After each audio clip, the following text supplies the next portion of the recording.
Oke, selamat pagi teman-teman semua.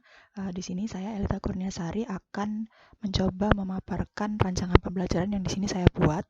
Temanya adalah berkeliling dunia. Di sini metodenya dirancang untuk anak-anak SD, khususnya untuk mata pelajaran IPS. Biasanya kan waktu di SD itu ada pelajaran IPS yang melibatkan geografi atau kayak ada mempelajari benua-benua, habis nanti khasasnya apa, seperti apa kayak gitu. Kurang lebih seperti itu isinya. Oke, nah jadi untuk abstraknya seperti yang saya jelaskan tadi, pembelajaran ini yang saya tawarkan ini untuk mata pelajaran IPS di bangku SD, khususnya itu bab benua yang terkait dengan geografi itu.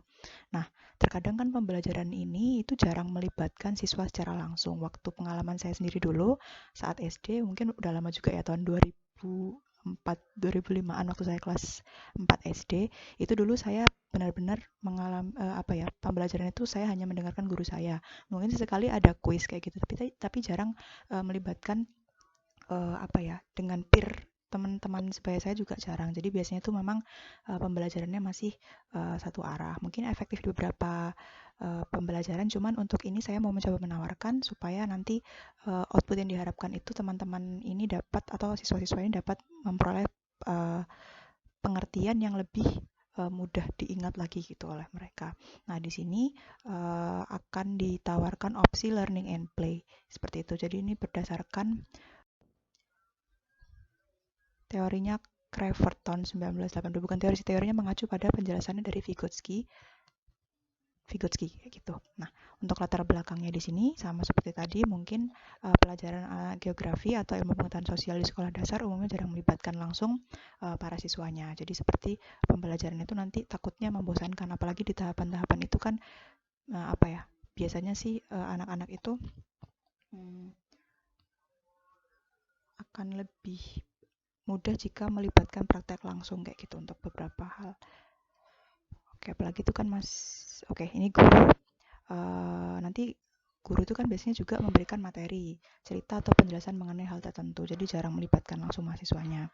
Lalu pengetahuan di sini juga nanti akan ditekankan untuk pembelajarannya itu di benua-benua ini nanti akan melakukan pengetahuan yang akan ditekankan itu untuk terkait dengan mata uang di negara itu apa, habis itu nanti komoditas khasnya apa, situs ikoniknya apa, gunung dan sungai yang ada di negara-negara itu pada benua-benua masing-masing nanti itu. Nah, nantinya outputnya tuh diharapkan nanti ini kan juga pengetahuan umum bagi siswa. Jadi ke depannya ketika ini memang pembelajaran ini diingat, nanti ke depannya sampai mereka dewasa akan menjadi pengetahuan umum yang cukup berguna gitu ke depannya. Nah, ini tadi yang saya sebutkan. Jadi, di sini mengacu pada penjelasan Crawford tahun 1982. Dia di sini mengatakan learning through play can be meaningful experience for players because they can subjectively interpret the multimodal procedure and create a game as they relate specifically to player pre-existing real world knowledge. Jadi nanti di sini penjelasan ini mengacu pada Piaget dan Vygotsky disebutkan di buku.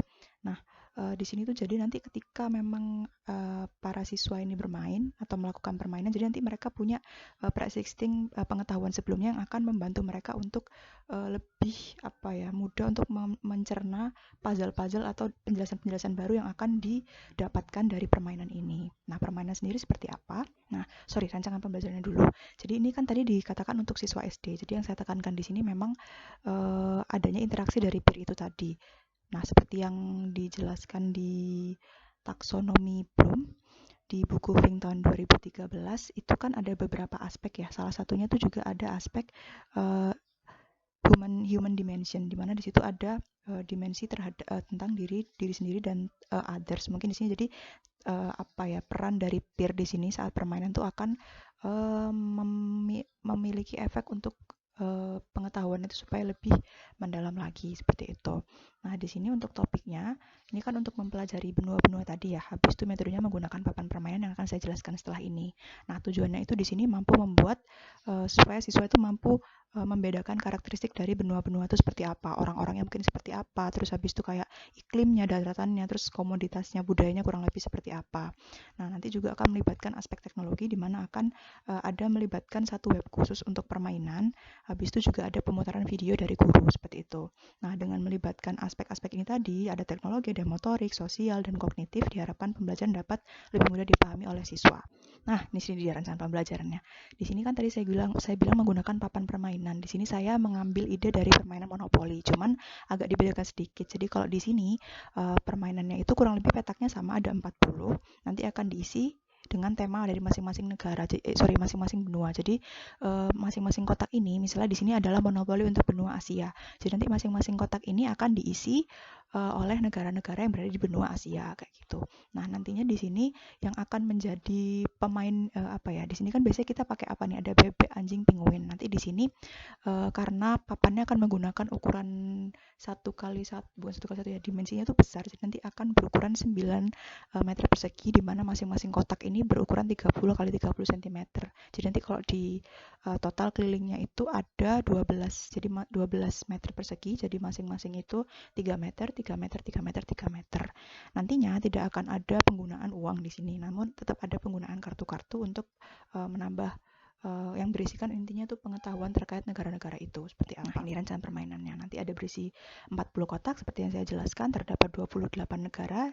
Habis itu nanti terdapat juga 12 kotak. Tadi kan ada, kalau misalnya di Monopoly kan ada kesempatan dana umum. Nah, nantinya itu 12 kotak ini berisikan itu tadi kesempatan. Jadi nanti mereka akan mendapatkan kartu-kartu kuis kayak gitu. Jadi nanti akan ketika mereka tiba di negara, mereka akan mendapatkan kartu informasi kayak gitu. Nanti kartu informasinya itu berisikan kayak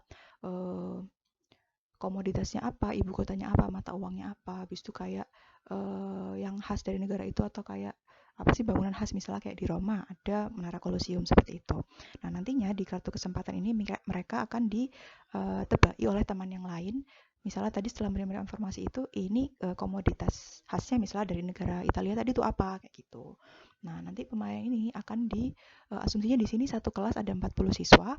Nanti permainan ini akan dimainkan oleh 10 orang dengan masing-masing tema. Jadi satu kelompok dibagi 10 orang yang isinya itu satu kelompok isinya 10 orang yang akan mendapatkan tema-tema tertentu. Misalnya 10 kelompok satu kelompok pertama berisikan 10 orang dapat tema benua Asia dan Australia kayak gitu. Jadi nanti mereka akan mengelilingi negara-negara yang ada di benua ini tadi kayak gitu. Nah, permainan ini bisa dilaksanakan outdoor dan indoor, cuman karena nanti ada keterlibatan dari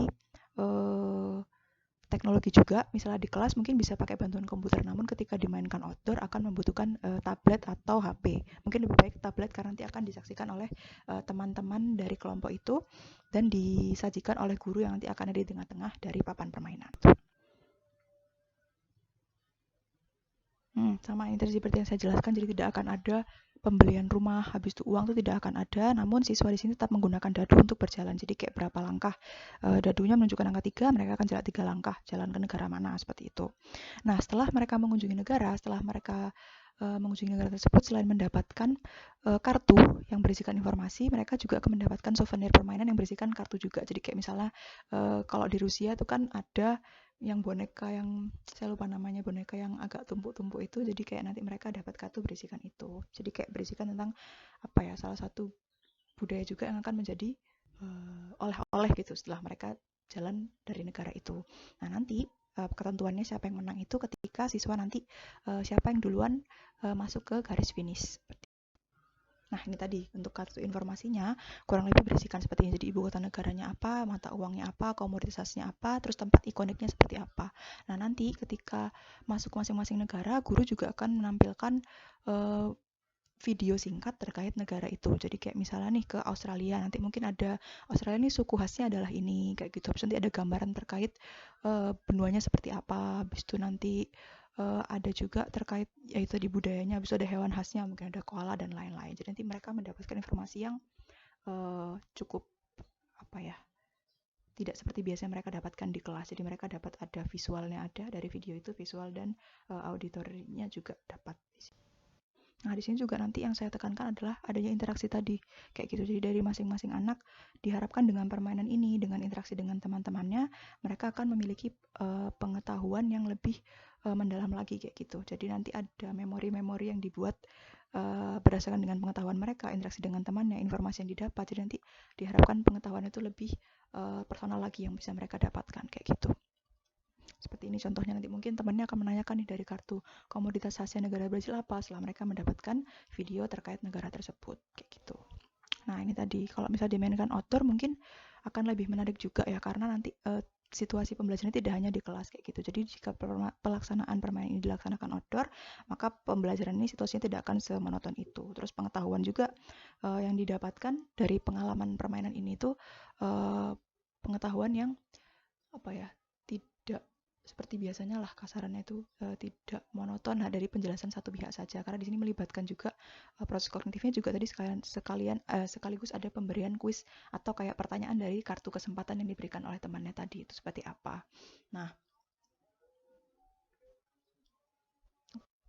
jadi kesimpulannya pembelajaran ini itu tidak hanya bersifat satu arah kayak gitu. Jadi nanti pembelajarannya akan melibatkan banyak komponen. Ada komponen teknologi juga dari video, terus habis itu ada komponen interaksi dengan teman-temannya. Jadi guru itu tidak hanya memberikan materi dan penjelasan mengenai hal tertentu, tapi akan melibatkan itu tadi media-media yang saya sebutkan tadi. Nah, pengetahuan dari hal ini nanti juga akan diharapkan itu dapat memiliki sifat yang lebih personal, karena dari pengalaman masing-masing, dari interaksi yang didapatkan, nanti ada memori atau pengalaman tersendiri yang terbentuk di masing-masing anak-anak, masing-masing siswa yang nanti akan lebih berguna atau lebih membekas kayak gitu ke depannya.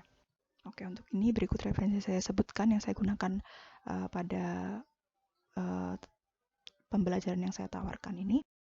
Demikian yang saya dapat saya sampaikan. Terima kasih banyak. Assalamualaikum warahmatullahi wabarakatuh.